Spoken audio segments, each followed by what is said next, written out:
votre famille. Fait que je vais te laisser me présenter.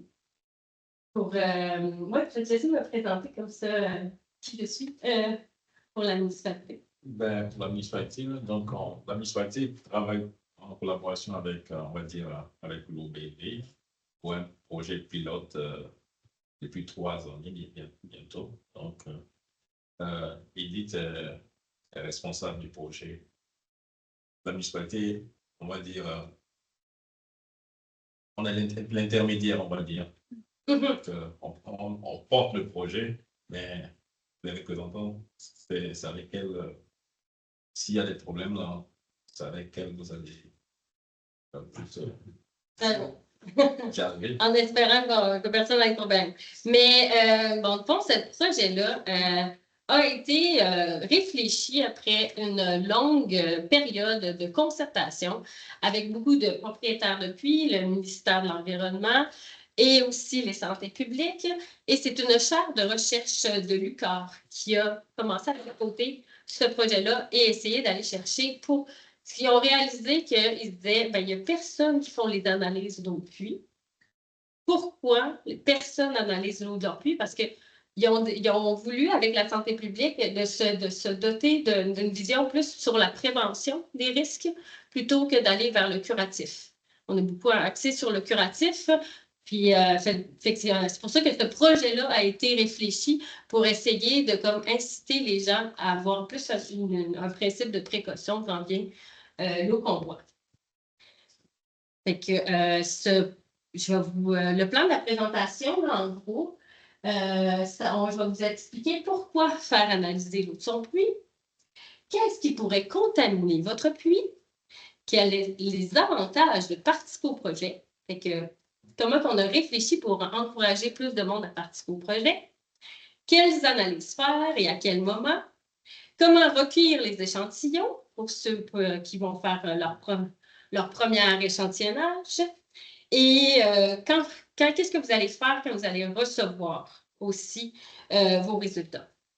Est-ce que vous avez déjà fait une analyse d'eau? Avez-vous déjà fait une analyse d'eau? OK, c'est bon, parfait. Fait qu'on va pouvoir tout vous expliquer ça. J'ai aussi une section, si vous avez des questions, je vais essayer d'aller de vous expliquer toute ma présentation, mais j'ai aussi des images à vous montrer pour savoir est-ce que mon puits est conforme, est-ce que quelle source pourrait être possible de contamination pour vous donner un petit peu plus d'informations si ça vous intéresse à la fin de la rencontre. Alors, pourquoi faire analyser l'eau de son puits? Alors, bon, premièrement, bien sûr, l'eau est essentielle pour notre santé. Alors, une eau contaminée peut nuire à plusieurs aspects. Alors, système digestif, bien sûr, avec tout ce qui est microbien. Ça peut donner la diarrhée, ça peut donner aussi la vomissure, bon, des problèmes digestifs. Ensuite, on a aussi ce qui est du cerveau et des nerfs et comportements. On a le manganèse. Quand une femme enceinte consomme du manganèse ou une autre du manganèse, un enfant aussi, ça peut amener un problème en développement neurologique pour l'enfant. Ensuite, on a aussi le système cardiovasculaire, tout ce qui est en sodium. Fait que le sodium qui peut se retrouver dans l'eau, les poumons, ça c'est beaucoup plus ce qui est nitrite-nitrate. Il peut amener ça, une forte consommation, surtout pour une femme qui est enceinte ou pour des poupons, ça peut amener le syndrome du bébé bleu. Ensuite, on a les reins qui est avec le sodium. On a la reproduction qui est avec aussi arsenic et d'autres contaminants. Là, je ne connais pas tout par cœur. Le cancer aussi. Alors, petite question pour vous faire bouger. Bon, si l'eau de votre puits était contaminée, vous vous sentiriez malade? Nécessairement, souvent, ça pue jusqu'à l'odeur. Il y a l'odeur, mais souvent, il y a beaucoup de contaminants qui n'ont aucune odeur. On ne voit pas. Et vous allez peut-être pas nécessairement être malade parce que votre système s'est habitué à boire cette eau. Quand on va en voyage dans le sud, les gens de la place, ils la consomment, leur eau. Eux, ils ne tombent pas malades parce que leur système s'est habitué. Nous, c'est la même chose que quand on a de la visite, des gens qui vont consommer de l'auto qui peuvent éventuellement tomber malades. Puis ceux qui sont plus à risque, les groupes les plus sensibles, c'est souvent les jeunes enfants, les femmes enceintes et les personnes âgées. Voilà. Puis, il y a aussi des contaminants comme des métaux minéraux, que ça peut, comme l'arsenic, manganèse, que c'est vraiment sur une longue période qui peut avoir éventuellement des impacts sur notre santé. Alors, ici, pour ce qui est aussi de votre responsabilité civile, c'est inscrit dans la loi que vous avez la responsabilité de fournir à votre visite et à votre famille une eau potable. Alors, alors c'est en tant que propriétaire, c'est à votre charge de s'assurer que l'eau que vous avez dans votre demeure soit propre à la consommation humaine. Et la seule façon, comme il dit, la seule façon de vous assurer que votre eau est potable, bien, c'est de la faire analyser. Alors, qu'est-ce qui pourrait contaminer votre puits? Il y a 3 grandes catégories de contaminants qui peuvent avoir des risques sur la santé. On a bien sûr les bactéries, microbes, qu'on parle d'entérocoque, E. coli, qui peuvent avoir des problèmes au niveau digestif. On a le nitrate, on a les métaux et les minéraux. Donc, on parle de métaux, on parle d'arsenic, on parle de fer, on parle manganèse. Ensuite aussi, l'eau peut provenir aussi d'autres sources de contamination, comme des produits chimiques qui sont utilisés à la maison ou de façon industrielle, ou même les pesticides. Alors, les sources. On a ici les sources pour ce qui est de microbiologie et nitrate.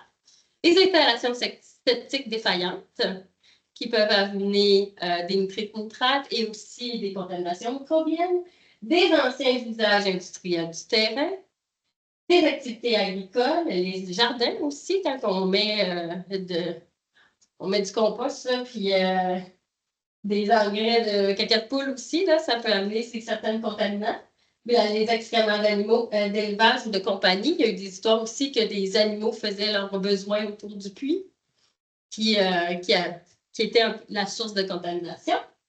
Ensuite, on a les métaux et minéraux. La majorité des métaux et minéraux, c'est de sources naturelles. Fait que c'est dans le stock rocheux. Fait que ça, c'est bien difficile de jouer là-dessus. Ça va seulement on va avoir besoin d'un système de traitement pour l'enlever.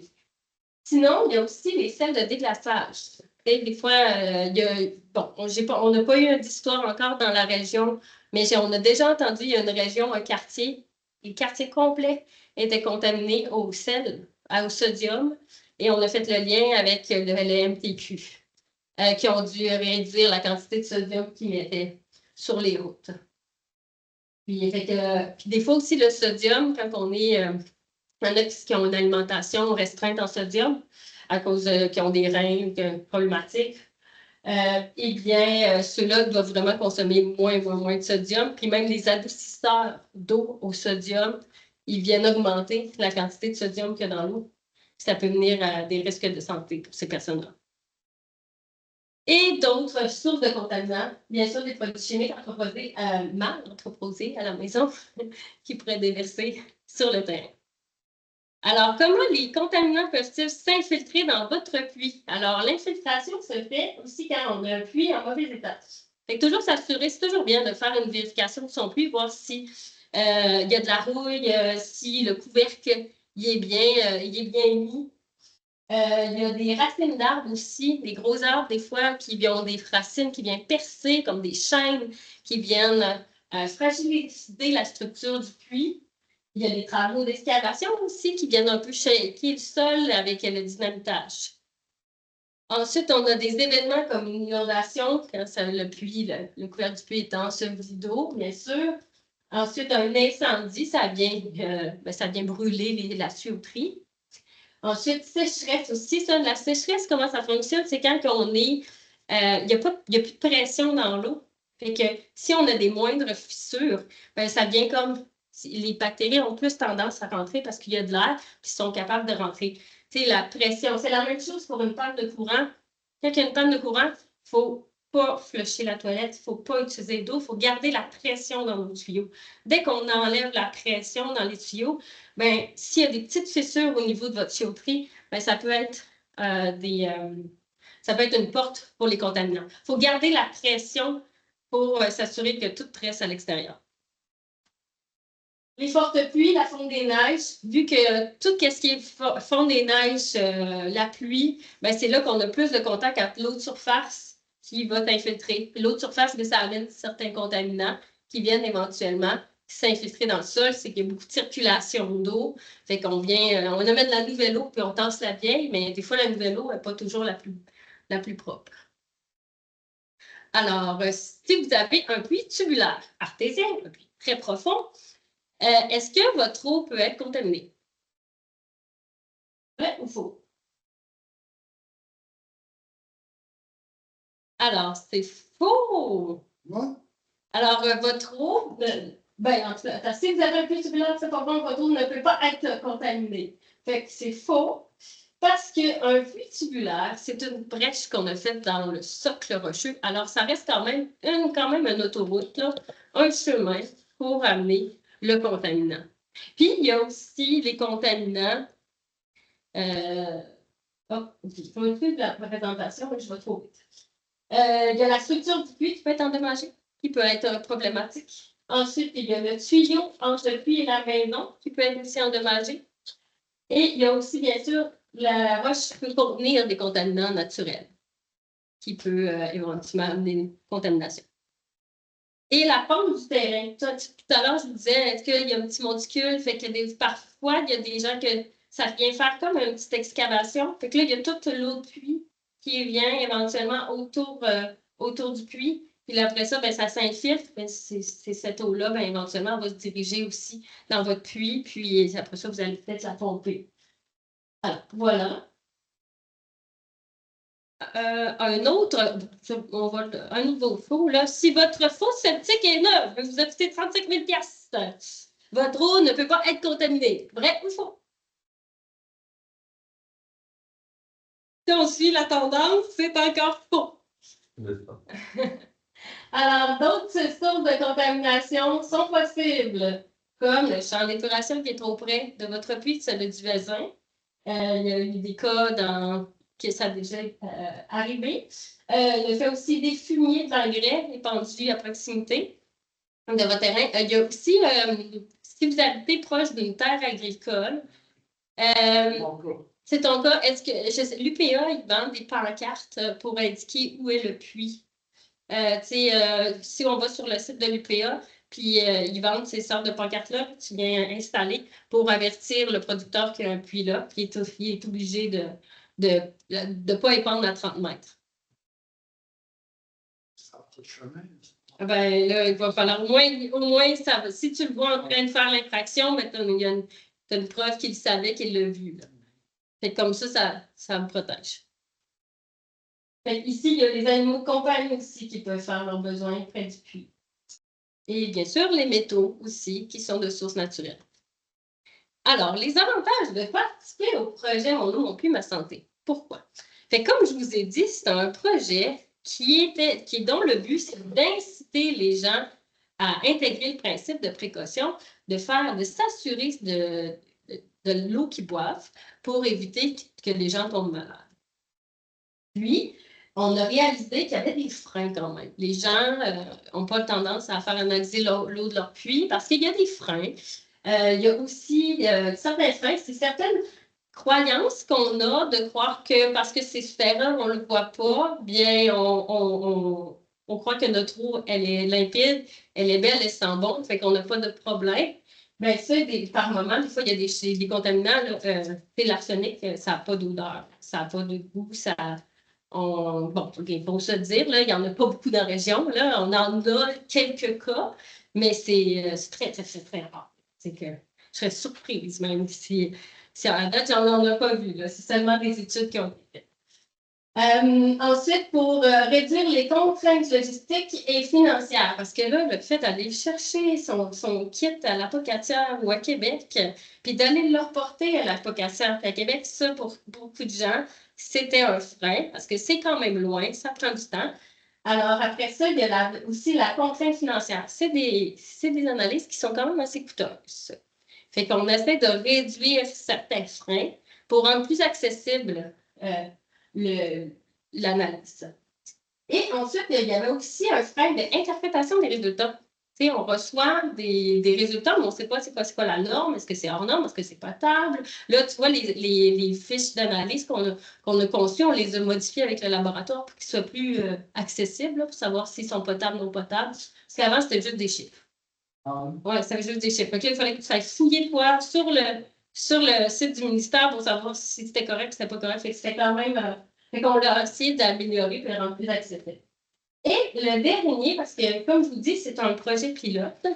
C'est un projet qui se construit au fur et à mesure qu'on fait participer des municipalités. Et là, on est rendu à fortifier le dernier bloc et faciliter l'application des mesures correctrices. C'est quand on a une contamination, ben, au moins, on n'est pas tout seul avec sa contamination, on a un accompagnement. Ça, c'est notre rôle. Nous, on est comme le lien entre plein d'organismes, plein d'entreprises. Si, admettons, vous avez une problématique, nous, on peut voir avec vous, bon, ben, est-ce que, on va vous donner des conseils de santé, qu'est-ce que vous allez pouvoir faire pour boire de l'eau potable? Puis sinon, on va essayer de vous conseiller aussi à d'autres entreprises ou à la santé publique. Là, si vous voulez installer un système de traitement, on peut regarder ensemble les choix de systèmes de traitement qui existent. Puis sinon, on pourrait faire à 2, 3 compagnies de la région là, qui vont pouvoir vous épauler. Voilà. Ensuite, ça, c'est les actions qu'on a entreprises. Là, je vous ai quand même un peu dit qu'est-ce qu'on a décidé de faire, là. Mais pour accroître les connaissances, je vous invite d'aller sur le site monoumonpuis.ca. C'est une mine d'informations. Ce que je vous présente, là, vous allez trouver ça encore plus en détail sur le site Internet. Là, vraiment, ça va de comme toute l'eau souterraine, comment ça fonctionne, les contaminants, des fiches, ça a été fait par la santé publique. Puis ensuite, on a sur qu'est-ce que je peux faire, comment désinfecter mon puits. Il y a un schéma qui vous explique comment le faire. La quantité de chlore à mettre aussi. Ensuite, la campagne de promotion locale, c'est ce qu'on fait en ce moment. Formation d'ambassadeurs locaux. Ensuite, on a ici réduire les contraintes logistiques et financières, tarifs de groupe. On a été capable de réduire le coût par des envois groupés. C'est comme ça qu'on vient réduire le coût. Puis, il y a le laboratoire qui a réduit un petit peu aussi les coûts sur certaines options. Ensuite, c'est la municipalité qui va organiser la vente et la collecte et l'envoi pour le laboratoire. Comme ça, le citoyen n'a pas besoin d'aller au laboratoire pour aller acheter puis aller porter ses échantillonnages. Ça vient un peu régler la question d'accessibilité et de logistique. Puis, les résultats aussi sont envoyés à chaque propriétaire. Si vous voulez que ça soit confidentiel, c'est confidentiel. Si vous voulez un accompagnement par l'OBV, vous pouvez cocher là, mon accompagnement pour que je puisse avoir accès à vos résultats pour vous accompagner, mais ça reste confidentiel. Personne ne peut faire de quoi avec ces résultats. Ensuite, faciliter l'interprétation des résultats. Il y a un outil sur Mon ou Mon Puits, il y a un outil d'aide d'interprétation. Fait qu'on s'en va sur le site Internet, je vais vous le présenter tout à l'heure. Vous cliquez sur l'outil, puis vous rentrez vos résultats d'analyse. Puis après ça, ça va sortir, ça va vous dire toutes les recommandations, comme faire bouillir votre eau pendant 1 minute à gros bouillon. Ou quand c'est une contamination de métaux, ça va dire ne pas faire bouillir votre eau, trouver une autre source d'eau parce que celle-là, il ne faut pas la boire. Et l'accompagnement personnalisé, ça va être moi qui va vous accompagner si vous avez des questions. Bon, l'autre, c'est quelle analyse faire et à quel moment? Bon, selon la santé publique, la fréquence recommandée pour les analyses, c'est le printemps et l'été, pas le printemps et l'été, le printemps pour microbiens et nitrite-nitrate, et l'automne aussi, microbiens et nitrite-nitrate. Bon, c'est sûr que là, on part de personnes qui font analyser l'eau de leur puits. On offre le service une fois par année au printemps pour s'assurer, pour comme intégrer la pratique. Là. Ça reste quand même des analyses qui sont coûteuses, là, on convient. Mais ce qui est recommandé, c'est ces 2 périodes-là. Pourquoi ces 2 périodes-là? Printemps à cause de la fonte des neiges, comme je vous l'ai dit, Il y a l'eau de surface qui rentre, qui s'infiltre dans le sol, qui peut amener certains contaminants. Et il y a aussi l'automne, des fortes pluies. Les fortes pluies amènent éventuellement la même chose que le printemps. Là, il y a un changement dans l'eau, fait qu'il y a un mouvement qui se fait, fait qu'on amène l'eau de surface dans le souterrain. Et les métaux, c'est une fois dans la vie d'un puits, parce que ça change pas, à moins que ce soit du sodium qui peut quand même varier, parce que si ça vient du sel de déglaçage, ben c'est sûr que ça va varier. Mais les métaux, ça ne change pas, vu que c'est naturel, c'est dans le socle, ça a moins de mouvement. Alors, de quelle analyse ai-je besoin? Fait que souvent, on conseille, bon, on se pose la question, est-ce que j'ai déjà analysé l'eau de mon puits? Non. Fait que ce qui est conseillé par la santé publique, c'est de faire l'option complète. Après tout, ça reste à votre discrétion, hein? Mais tu sais, c'est juste au moins une question d'avoir un portrait complet de ce que je vois. Si j'ai déjà fait analyser l'eau de mon puits, on se pose la question, est-ce que j'ai déjà analysé les métaux? Non. Fait que ce qu'on conseille, c'est l'option 4, la complète, avec les métaux, microbiens. Après ça, si j'ai déjà fait analyser les métaux, je connais mes métaux, je sais. Est-ce que j'habite près d'une zone agricole ou dans une zone agricole ou est-ce que mon puits est à proximité d'un champ d'épuration? Alors, si vous répondez non, alors on fait que microbiens. Si vous répondez oui, c'est microbiens nitriques nitrates.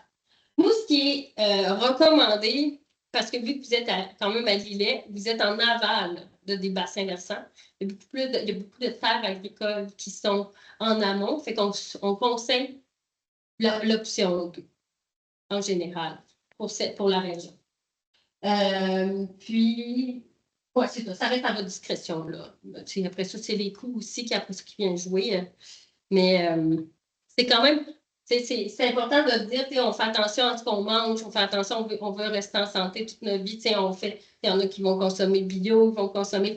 C'est déjà l'eau aussi, c'est quelque chose qu'on peut faire attention aussi à ce qu'on boit. C'est bien à mettre dans le budget.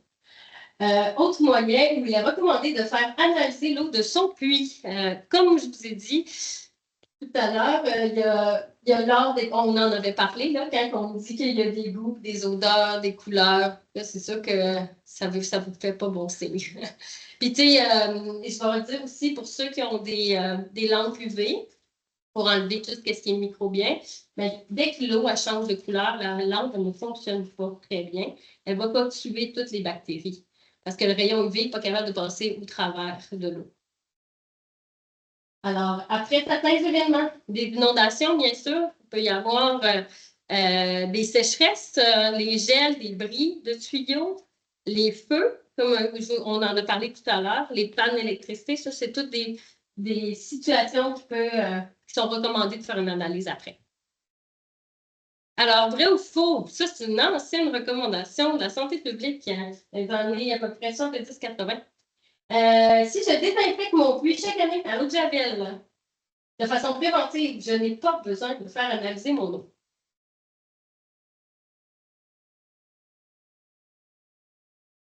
C'est faux. C'est bon, c'est bon. Comme je dis, c'est tout faux.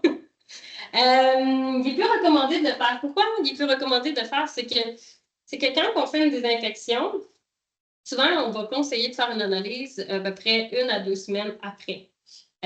Pour s'assurer vraiment que le chlore a tué les bactéries, puis les bactéries ne sont pas revenues dans le puits. Parce que souvent, tu sais, le chlore, ça fonctionne, ça ne va pas fonctionner un an au complet. Là. Tu sais, le chlore, éventuellement, ça va durer quoi, 1 semaine à peu près, qui vont désinfecter l'eau qu'on boit. Puis la source de contamination, si on ne l'a pas éliminée, elle va revenir. Fait que ce qui est conseillé, c'est de trouver la source aussi. Quand il est recommandé de désinfecter son puits, ben, c'est bien sûr si on a une contamination. Il y a le nouveau puits, quand on construit un nouveau puits aussi, c'est tellement des puits qui sont contaminés. Fait que là, ça, c'est un traitement choc. On augmente aussi la quantité d'eau de javel qu'on met dans le puits. Puis, après avoir fait un entretien de la pompe ou du puits aussi, quand on a ouvert le puits, puis on est allé gratter à l'intérieur pour enlever, c'est surtout ceux qui ont des puits de surface, ils vont ouvrir puis ils vont gratter pour enlever des fois des résidus. l'analyse peut vous permettre de découvrir si l'eau contient aussi des contaminants, des métaux, contre lesquels l'eau de Javel ne fonctionne pas. Parce que c'est vrai que l'eau de Javel, elle peut juste corriger les problématiques microbiennes, pas tout ce qui est métaux et nitrite, nitrate. Fait que maintenant, si vous voulez aussi acheter ce soir, c'est argent comptant. C'est juste comme si vous payez vos taxes en ligne, c'est de la même façon. Avec, par exemple, accéder, c'est de la même façon. Parce qu'on a OK, c'est comme si, mettons, tu payes ses taxes. Oui, comme on paye nos taxes, Comme mais on paye c'est juste nos que j'ai pas l'argent comptable. OK, parfait. Fait que ça, c'est si, mettons, on peut faire ça avec une cellulaire. Oui. OK, c'est bon. Ouais. Fait que ça, c'est les options qui sont offertes pour cette année. Fait qu'on a microbien, on a un microbien nitrite nitrate et on a l'option 4, le microbien nitrite nitrate métaux minéraux. C'est cela. Si vous voulez aller plus loin, on peut toujours voir avec le laboratoire de nous amener certaines bouteilles là, pour d'autres. Mettons, si vous voulez regarder s'il y a du plomb dans votre tuyauterie, s'il y a du sulfure, là, ça, si vous pouvez quand même faire une demande. Là, on les a pas, ces bouteilles-là, mais vous pouvez faire une demande, on vous fait une demande au laboratoire. C'est que les méthodes d'échantillonnage sont différentes pour ces analyses-là. Tout le plomb, là, il est... Si je prends l'option 2, là, Oui. je ne suis pas obligé d'acheter la soirée, je peux dire ici à la municipalité, en gros, là, puis ils vont me demander. Oui, c'est ça. Comme je vois, dans le fond, c'est la disponibilité des bouteilles, ça c'est au bureau municipal, dans les heures d'ouverture du bureau municipal. Les dépôts des bouteilles, on fait ça que les lundis. On essaie de les tirer jusqu'au 23 juin. On pourra aller chercher aussi les résidences secondaires, là, ceux qui ouvrent des chalets. Fait que c'est pour ça qu'on y va plus qu'en juin. Fait qu'on a le 14 qui est ce lundi. On a le 12 mai, 2 juin, 23 juin. Puis, il faut venir les porter soit dans le matin, le lundi, entre 8h et 11h au bureau, mais sinon, on met la glacière à l'arrière du bureau, tu sais, qu'il y a des... à l'arrière de l'édifice, il y a un escalier, juste là. On va mettre une glacière à partir de 7h le dimanche soir. Fait que ça vient accommoder aussi ceux qui ont des chalets, bon, puis ceux qui doivent repartir en ville. Fait que, ensuite, quand recueillir les échantillons d'eau et les acheminer au laboratoire? Idéalement, c'est le matin même qu'on va porter. Les lundis, si on décide de prendre vraiment le plus proche de la date de dépôt. Mais on peut y aller à 24 heures, là, si parce que le laboratoire, souvent, ils les analysent pas tout de suite, ils en ont tellement. Fait que des fois, ils font un petit peu attendre, mais ils ne peuvent pas dépasser un certain nombre là, de jours. Sinon, ça fausse les résultats. Avant de recueillir l'eau, rassembler le matériel nécessaire, parce qu'il y a une méthode là, à procéder là, pour la faire. Là. Fait qu'on, dans notre pouce, on a deux bouteilles, bien sûr. On a ici, ça c'est la bouteille pour les métaux, c'est les plus petits. On a la bouteille ici, nitrite nitrate. Et la bouteille pour microbiologie. Ensuite, on va avoir préalablement écrit avec la municipalité à l'achat quand on va venir acheter. Ils vont rentrer vos informations, sinon vous allez les rentrer. Vous allez avoir cette formulaire. Je vais vous montrer exactement comment le remplir après ça. Et vous avez un bloc de glace, très important, à garder, à mettre au congélateur, parce que quand on va revenir le porter, on veut s'assurer que nos échantillons restent froids. Parce que s'ils dépassent un certain degré, ben, les bactéries vont se proliférer, puis ça va fausser les résultats. Il faut le mettre directement au congélateur pour qu'il soit au froid. Puis aussi, ce qui est intéressant avec les formulaires, vous avez derrière, ici, ça vous explique comment faire votre échantillonnage. Je vais vous l'expliquer, mais il vous le réexplique ici, avec les dates. C'est intéressant. OK. Et on a aussi le matériel qui est nécessaire, c'est de l'eau de javel. Vous pouvez prendre celle à la maison, c'est correct. C'est juste si vous faites une désinfection, que celui-là, ça va être un eau de javel, plus de quincaillerie, là, que vous allez pouvoir aller trouver. Vous ne trouverez peut-être pas en pharmacie. Pour ce qui est de l'eau de javel, un chiffon, bon, les gants, des mains propres, c'est correct aussi. Puis un outil pour enlever l'aérateur ou le grillage si vous avez de la misère à l'enlever, mais bon, il y en a qui ça se dévisse assez facilement. Il faut utiliser, je vais vous l'expliquer ici, là, avant de recueillir votre eau, choisissez votre robinet. Je vais revenir, mais je vais vous l'expliquer parce que j'ai un schéma pour vous le montrer, mais il va falloir vraiment désinfecter avec le chiffon à l'intérieur du robinet pour enlever là, vraiment tout ce qui pourrait avoir comme. Des fois, c'est nos mains. On a, je sais pas, on a taponné des choses. On a comme là, on va contaminer éventuellement notre échantillonnage. Pour éviter de faire ça. Avant de recueillir votre eau, choisissez votre robinet. Ce qui est conseillé, c'est de choisir le robinet où qu'on boit habituellement. C'est la question de l'aérateur ou le grillage. Des fois, il y en a qui ne sont pas capables de l'enlever dans le robinet de la cuisine. Là. Ils ont vraiment un robinet particulier. Fait on peut leur proposer de faire ça dans la salle de bain. Sinon, si c'est ce cas-là, c'est de tremper dans un bol d'eau de javel l'embout pendant à peu près 5 minutes là, pour s'assurer que c'est correct. Là. Puis, tu sais, le robinet extérieur, à ne jamais utiliser parce que c'est très contaminé. OK, méthode d'échantillonnage. On a comme, quand on choisit notre robinet, on a des fois juste un levier là, pour eau chaud-froid. Sinon, on a comme deux, je vais le dire, deux petits embouts là, deux chaud-froid. Pour ce qui est de cela avec une poignée, eh bien, il faut mettre 2 minutes d'eau chaude. Parce que souvent, des fois, les tuyaux sont comme, ils se reconnectent. Et bon, il y en a que c'est 2 tuyaux complètement distincts, mais il y en a que c'est des tuyaux qui se connectent. On fait couler 2 minutes d'eau chaude. Après ça, on fait couler 5 minutes d'eau froide. Faut vraiment, le but de ce style-là, c'est vraiment, il faut s'assurer que l'eau, elle est froide. Elle est très froide. T'sais, vraiment, on sent qu'il n'y a pas une petite eau tiède. Là. Il faut vraiment qu'elle soit très, très froide. Puis, après ça, on vient réduire le débit. Pour ce qui est de 2 robinets, on fait juste couler l'eau froide, 5 minutes. Puis, après ça, on vient réduire le débit parce que, pourquoi on réduit le débit? Il y a des produits dans les bouteilles, c'est des produits de conservation. Puis, si on vient déborder l'eau, on vient perdre, on vient diluer le produit, fait que ça vient comme, ça n'aide pas à la conservation là, pour avoir un bon résultat. Il y a ça aussi, quand on a un bouchon, on s'assure aussi si on le dépose, on ne conseille pas de le déposer, là, parce que quand on a tendance à le reprendre, on touche à l'intérieur du boulot du bouchon.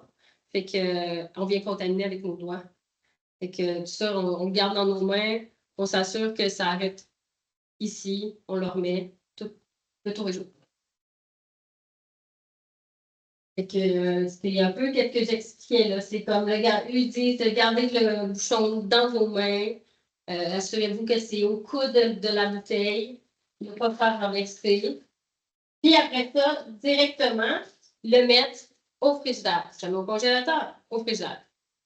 Et vous venez ici remplir le formulaire. Il vous reste la date de prélèvement à inscrire. Très important parce que le laboratoire ne va pas, va pas faire l'analyse de votre échantillonnage s'il n'y a pas de date. Et voilà pour ce qui est. Quand recueillir, bien sûr, le matin même du dépôt, là, dans le meilleur des cas. Puis je vous rappelle là, les dates de retour. Ici, c'est la même chose, il y a une glacière à l'arrière. Bon, qu'est-ce qu'il ne faut pas faire? Là, je l'ai déjà dit, ne pas utiliser de boyau d'arrosage, ne pas laisser l'eau déborder du contenant, ne pas rincer le contenant, ne pas déposer de bouchon, il peut y avoir on peut l'échapper, il y en a qui ça peut être. Puis, ne pas toucher l'intérieur de la bouteille, ne pas toucher l'intérieur du bouchon. Après avoir recueilli votre eau, vous gardez les bouteilles du frigo, même pas jamais au congélateur, comme on l'a dit. Vous les rapportez au bureau municipal. Et vous pouvez placer votre petite glacière dans la grande glacière. Bon, il va y avoir sinon vous parlez au bureau. Puis, voici le formulaire de demande d'analyse. Alors, bien sûr, il faut écrire à l'encre indélébile, s'il vous plaît. Et il va vraiment falloir écrire clairement. Il y a eu des cas que des gens n'ont pas reçu leur certificat d'analyse parce que le laboratoire n'était pas capable de retranscrire le nom. Ou même, tout simplement, des fois, c'est un L, mais ils pensent que c'est un 1. Fait que des fois, ça qui fait que les résultats ne se rendent pas à la bonne place. Ça fait que le numéro de téléphone est très essentiel aussi. On vous fait des rappels. Il y a des fois, on achète, c'est un bout qu'on a acheté, puis là, c'est la dernière date de retour. Fait qu'on vous appelle pour vous aviser. Là, venez chercher. Venez porter votre ticket. La date de prélèvement, on a enlevé l'heure. Le laboratoire a dit que c'est plus essentiel dans le protocole. Fait qu'on on a mis juste la date. Pour ce qui est, c'est un bout de un projet pilote, ils veulent savoir à peu près si c'est la cuisine, l'eau brute ou l'eau traitée que vous avez testé. Ils vont éventuellement, avec ces données-là, ils veulent savoir si les gens ont plus tendance à analyser l'eau brute, l'eau traitée. Après ça, c'est pour faire des réflexions puis pour faire des recommandations. Ensuite, vous marquez le nom de la personne qui a pris le prélèvement. Si vous avez fait une désinfection, ça, c'est plus comme à la deuxième. Mettons, vous avez une contamination.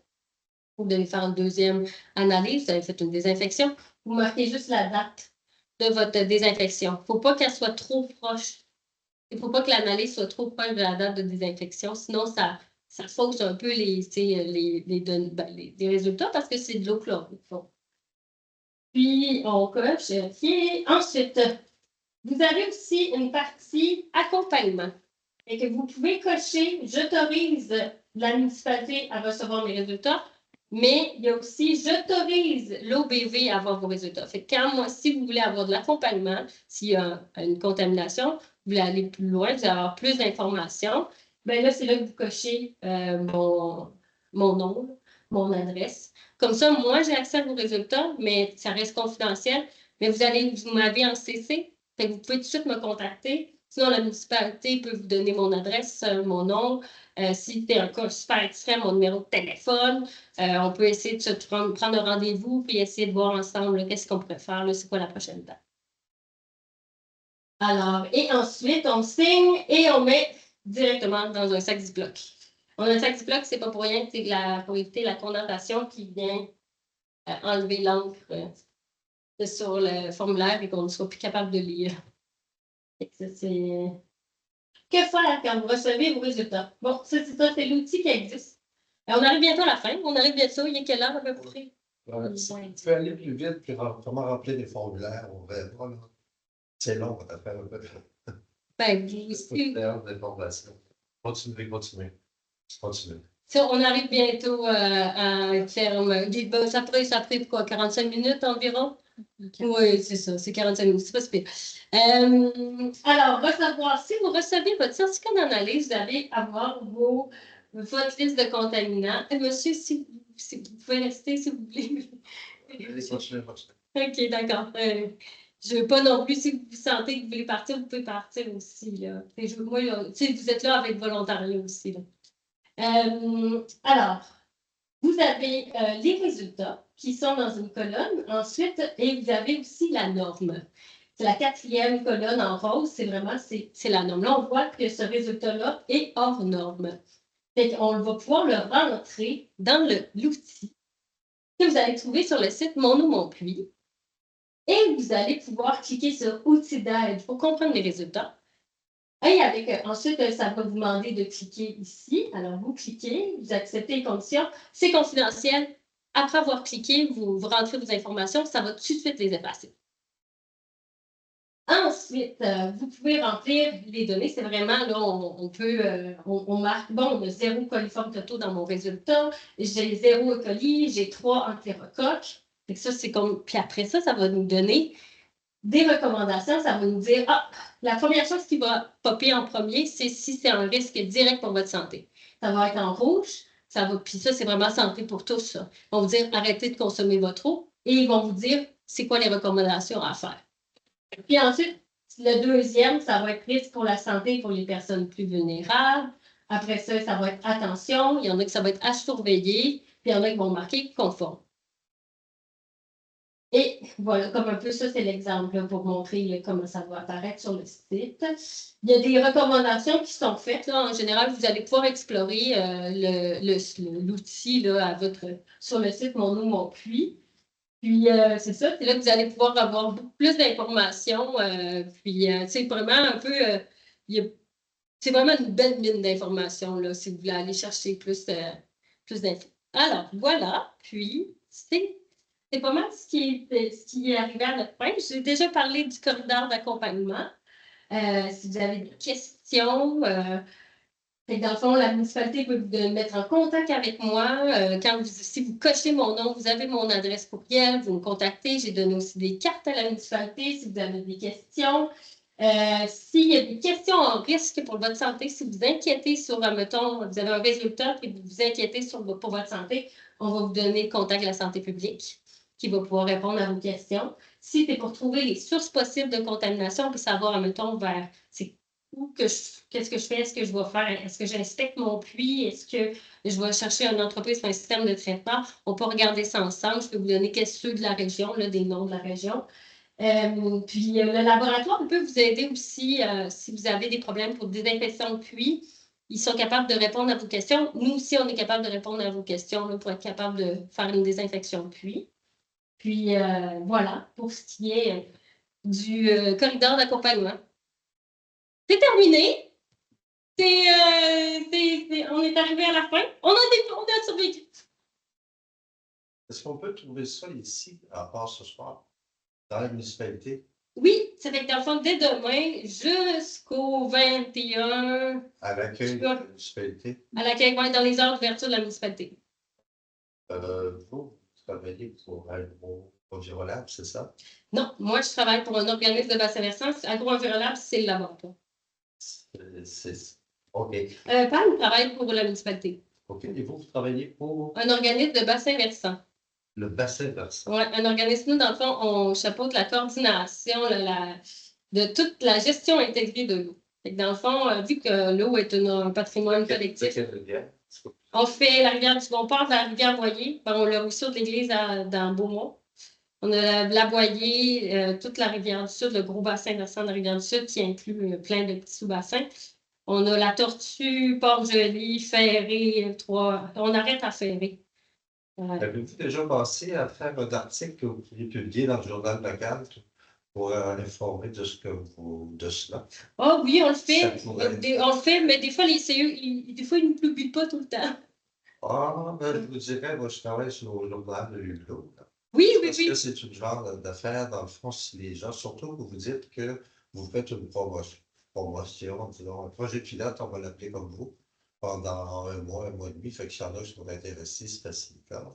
Ils l'ont mis, on l'a mis dans le Hublot. On l'a mis, ça fait 3 ans qu'on le met dans le Hublot. Oui, dans les pages bleues. Moi, c'est pour ça que je suis venu voir ce soir, mais c'est ça, ça n'indiquait pas que quelqu'un pourrait venir chercher le kit. Oui, je pense Il n'y avait pas d'informations, c'est pour ça que je suis venu voir là, comment ça fonctionnait, comment ça coûtait, etc. Pour que les gens puissent pour vous faire de la publicité. Oui, c'est ça. Je pense qu'on avait quand même mentionné là, que, tu sais, ici, disponibilité à retenir au bureau municipal. C'est sûr qu'on ne l'a pas mis pour ce soir.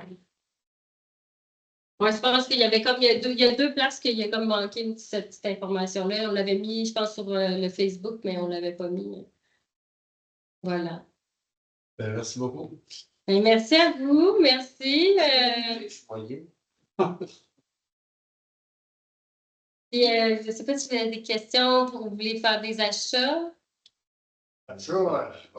Dites-moi le prix dont vous parlez tout à l'heure avec les différents kits. Est-ce qu'il est valable pendant tout le projet pilote?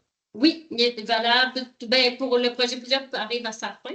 On est la dernière année du projet pilote. C'est ça. Fait que ça, c'est les prix tout en 2025. C'est les prix 2025. Là, les laboratoires, ils augmentent les prix à chaque année.